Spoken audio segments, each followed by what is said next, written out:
polícia faz operação contra a quadrilha ligada a mandante dos ataques no Rio Grande do Norte. Em nova fase da Operação Lesa Pátria, alvos são participantes ou financiadores das invasões de 8 de janeiro. E você vai ver também. Haddad deve apresentar nesta tarde a proposta da nova regra fiscal, que vai substituir o teto de gastos. Com a redução dos juros do consignado para aposentados, Caixa Econômica e Banco do Brasil suspendem a modalidade de empréstimo. Polônia e Eslováquia prometem enviar caças para a Ucrânia e Kremlin acusa a OTAN de participação na guerra. Nunca é tarde para sonhar. Influencer de 103 anos manda mensagem de apoio para aquela estudante que sofreu preconceito por causa da idade. Essas e outras notícias você confere a partir de agora. Olá, boa tarde, seja muito bem-vindo. Nós estamos ao vivo. Agora são 13 horas e 4 minutos pelo horário de Brasília. Muito boa tarde, Dani. Boa tarde, Kleber, e boa tarde a você que nos assiste. Vamos juntos, então, conferir os destaques do Brasil e do mundo desta sexta-feira. Olha só, policiais fazem uma operação contra integrantes de facção que é suspeita de organizar os ataques no Rio Grande do Norte. São cumpridos mais de 50 mandados judiciais. Uma operação conjunta das polícias civil, militar e federal acontece nas cidades de Natal, Parnamirim e Nísia Floresta, na região metropolitana da capital do Rio Grande do Norte. São cumpridos 30 mandados de prisão e 24 mandados de busca e apreensão. De acordo com a polícia, os alvos são ligados à facção Sindicato do Crime. Pelo menos 39 cidades já foram alvos das ações criminosas no estado. O Rio Grande do Norte entrou nesta sexta-feira no seu 4º dia sob ataques. Criminosos têm queimado e atirado contra comércios, prédios públicos, bases da PM e veículos. Os ataques acontecem mesmo após a chegada de 100 homens da Força Nacional que reforçam a segurança do estado. Autoridades ligadas ao Ministério da Justiça e ao governo do Rio Grande do Norte apontam que as duas facções, Sindicato do Crime e Primeiro Comando da Capital, o PCC, que são rivais, se aliaram nos ataques do estado. O gatilho para os ataques, segundo informações do governo federal, foi a transferência em janeiro de chefes do Sindicato do Crime, principal facção no Rio Grande do Norte, para fora do estado. Informações da área de inteligência do governo já apontavam a possibilidade de retaliação depois da transferência. O interesse das facções do PCC e do Sindicato do Crime é nas rotas internacionais de cocaína para a Europa, a partir do Rio Grande do Norte. A Polícia Federal realiza uma mega operação com mais de 70 mandados judiciais contra os radicais que depredaram as sedes dos 3 poderes em Brasília no dia 8 de janeiro. Essa nova fase da Lesa Pátria em 10 unidades da Federação é a maior desde que os atos passaram a ser investigados. O objetivo da 8ª fase da Operação Lesa Pátria é identificar pessoas que participaram, financiaram, se omitiram ou fomentaram os fatos de 8 de janeiro em Brasília. Na ocasião, os radicais invadiram a sede dos 3 poderes, causando um caos generalizado. Policiais federais cumprem 46 mandados de busca e apreensão e 32 mandados de prisão preventiva no Distrito Federal e nos estados da Bahia, Espírito Santo, Goiás, Maranhão, Minas Gerais, Paraná, Rondônia, Rio Grande do Sul e São Paulo. Em São Paulo, são cumpridos 13 mandados de busca e apreensão e 13 de prisão preventiva. E em Minas Gerais, são 9 de busca e apreensão e 8 de prisão. Os 2 estados são os maiores focos dessa etapa da Lesa Pátria. Os participantes dos atos são suspeitos de crimes de abolição violenta do Estado Democrático de Direito, dano qualificado, associação criminosa, incitação ao crime, destruição e deterioração ou inutilização de bem especialmente protegido. E pelo menos 9 armas registradas em nome de um colecionador foram apreendidas nesta sexta-feira durante uma operação contra o trabalho semelhante à escravidão em Bento Gonçalves, no Rio Grande do Sul. A Polícia Federal também identificou 6 suspeitos de integrar uma organização criminosa que manteria 207 trabalhadores em situação irregular na safra de uva. Segundo a PF, as armas são regularizadas, mas estavam acondicionadas em lugar inadequado. Após a negativa da Polícia Federal, a defesa do ex-presidente Jair Bolsonaro volta a pedir acesso ao inquérito das joias. Segundo a PF, até o momento, Bolsonaro não é investigado no caso. A defesa do ex-presidente voltou a pedir à Polícia Federal o acesso ao inquérito das joias sauditas. Na quarta-feira, a PF havia negado o acesso ao inquérito com o argumento de que, até o momento, ele não é investigado no caso. Apesar disso, o advogado Paulo Cunha Bueno usou a declaração do ministro da Justiça, Flávio Dino, que assegura que Bolsonaro será chamado para depor sobre o caso. O argumento é que, embora não seja formalmente investigado, o ex-presidente tem sido tratado como tal. O inquérito apura a tentativa de uma comitiva do governo Bolsonaro de trazer ao Brasil em 2021, sem declarar às autoridades, um conjunto de joias. Os itens foram presentes da Arábia Saudita para a comitiva brasileira. Parte avaliada em 16,5 milhões de reais acabou apreendida pela Receita Federal no aeroporto de Guarulhos. O governo Bolsonaro tentou recuperá-las antes do então presidente embarcar para os Estados Unidos, mas não conseguiu.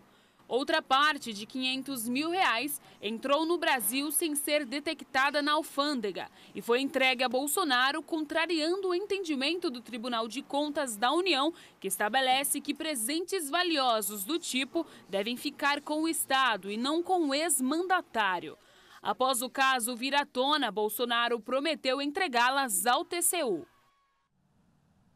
E o ministro da Fazenda, Fernando Haddad, deve apresentar nesta tarde ao presidente Lula detalhes do projeto do novo arcabouço fiscal. A proposta vai substituir o atual teto de gastos como ferramenta de controle das despesas públicas. A equipe econômica elaborou uma nova regra de controle dos gastos públicos. O ministro Fernando Haddad entregou o projeto para o presidente Lula na terça-feira e, nesta tarde, deve fazer a apresentação e explicar os detalhes da proposta. O novo arcabouço fiscal vai substituir o teto de gastos e precisa também do aval do Congresso. A ideia é criar um mecanismo que permita ao governo fazer investimentos e despesas sem gerar descontrole nas contas públicas. A regra atual, a do teto de gastos, impede desde 2017 que a maioria das despesas do governo cresça em um ritmo mais acelerado que a inflação do período. O governo deve propor um mecanismo mais complexo que o atual. Além da inflação e do gasto total, outros fatores como o crescimento da economia e a trajetória da dívida pública devem ser levados em conta. A Caixa Econômica Federal e o Banco do Brasil suspenderam o crédito consignado para aposentados do INSS. A medida foi adotada após o Conselho Nacional de Previdência Social reduzir as taxas máximas de juros dessa modalidade. A exemplo dos bancos privados, agora a Caixa Econômica e o Banco do Brasil também decidiram aderir à suspensão das linhas de crédito consignado para aposentados do INSS. A suspensão foi a forma encontrada para evitar prejuízos nas instituições públicas.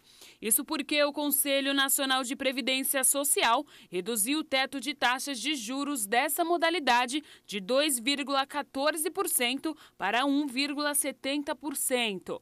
Segundo a Federação Brasileira de Bancos, eles não têm condições de pagar os custos para a captação de clientes com as novas taxas determinadas pelo órgão ligado ao Ministério da Previdência. Esse custo de captação de clientes é maior, em especial no interior do país. Há uma norma do Banco Central que proíbe que os bancos ofereçam linha de crédito que sejam deficitárias. A Caixa e o Banco do Brasil respondiam por 11% dos empréstimos consignados para aposentados do INSS e os 89% restantes eram concedidos por bancos privados.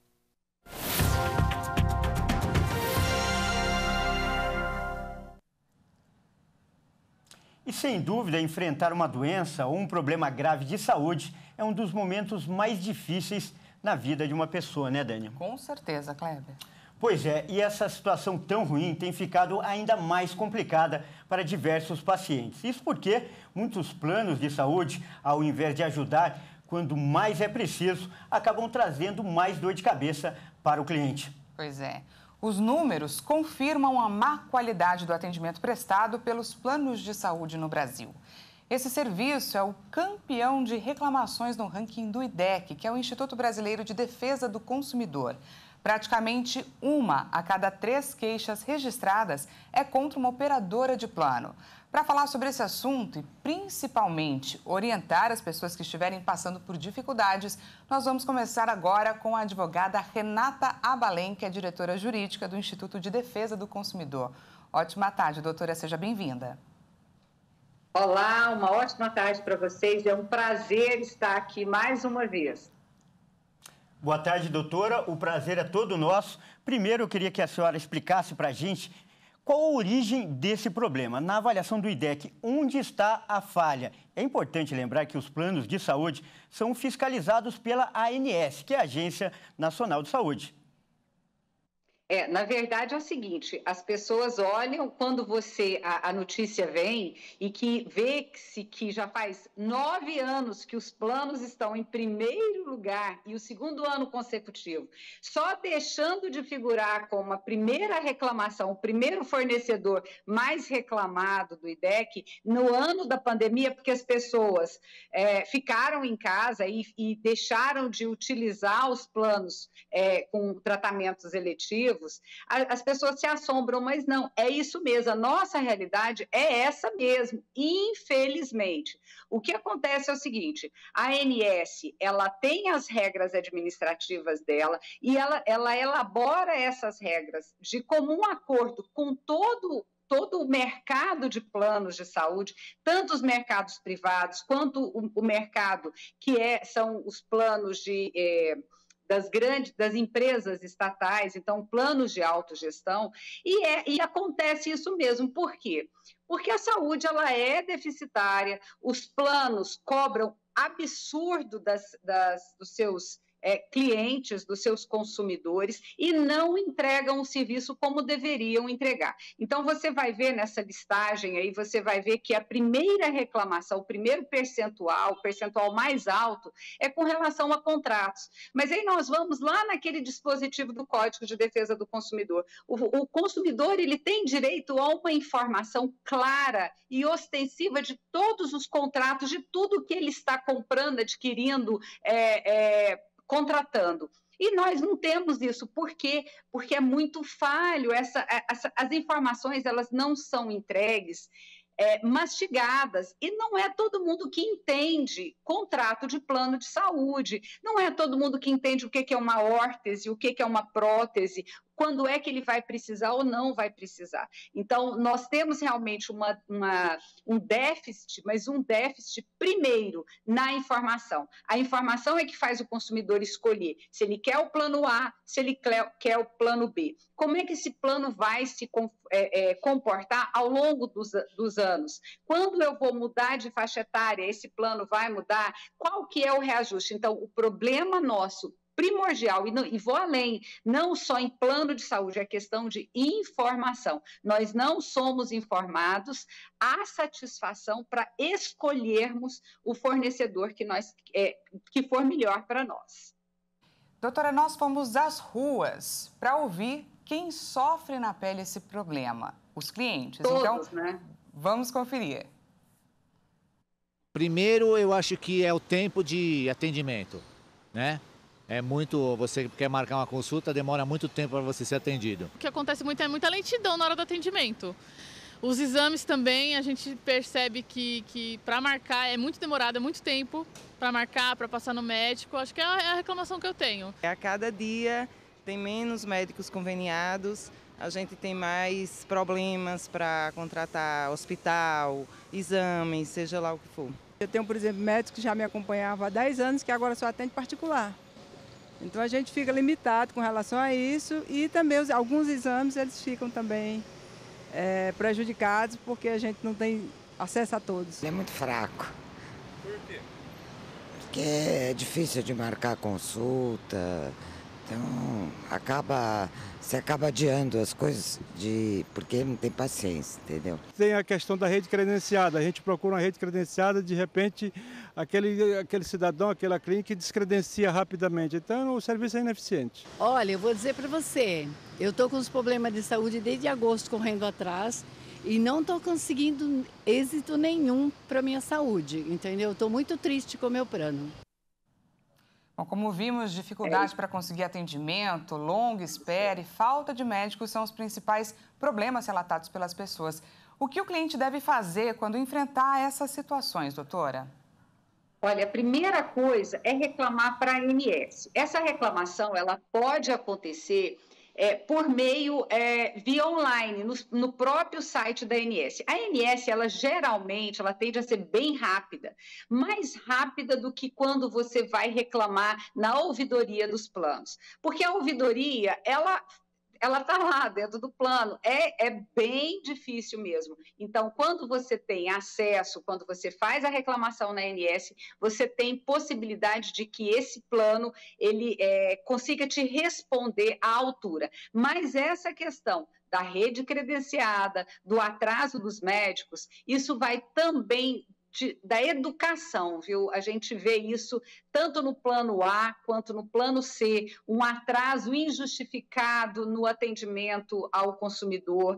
Você entra em determinados hospitais, determinadas salas de espera, as salas estão lotadas, porque são marcados pacientes todos em seguida, e o médico não está lá, e o médico não informa, e o médico atrasa 2, 3... Sim, o médico tem emergência, a gente tem que entender isso. Inclusive, em alguns casos, o CRM até foi notificado desses atrasos, e alguns médicos, inclusive, já foram punidos por causa disso, mas não é sempre que a gente consegue essa possibilidade.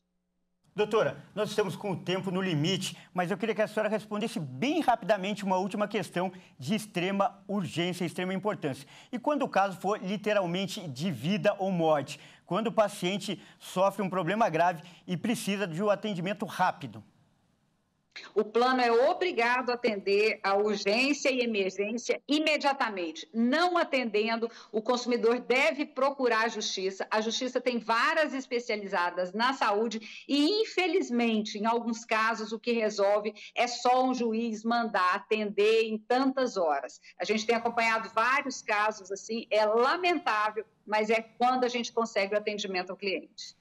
Tá certo, então, doutora. Nós acabamos de conversar com a advogada Renata Abalém, ela que é diretora jurídica do Instituto de Defesa do Consumidor. Mais uma vez, muito obrigado pela participação e pelas dicas. Obrigada a vocês, uma boa tarde. E nós entramos em contato com a Abrange, que é a Associação Brasileira de Planos de Saúde, que nos enviou a seguinte nota: um levantamento feito pelo SINDEC, o Sistema Nacional de Informações de Defesa do Consumidor, órgão ligado ao Ministério da Justiça e que consolida registros de mais de 700 PROCONs de todo o Brasil. Em 2022, os planos de saúde foram apontados somente como o 14º setor de consumo mais reclamado, com 1,49% das reclamações registradas. E veja a seguir, Polônia e Eslováquia prometem enviar caças para a Ucrânia e Kremlin acusa a OTAN de participação na guerra. E ainda, estudante que sofreu preconceito por causa de idade recebe uma mensagem de apoio muito especial de uma influencer de 103 anos. Nós voltamos já, não perca!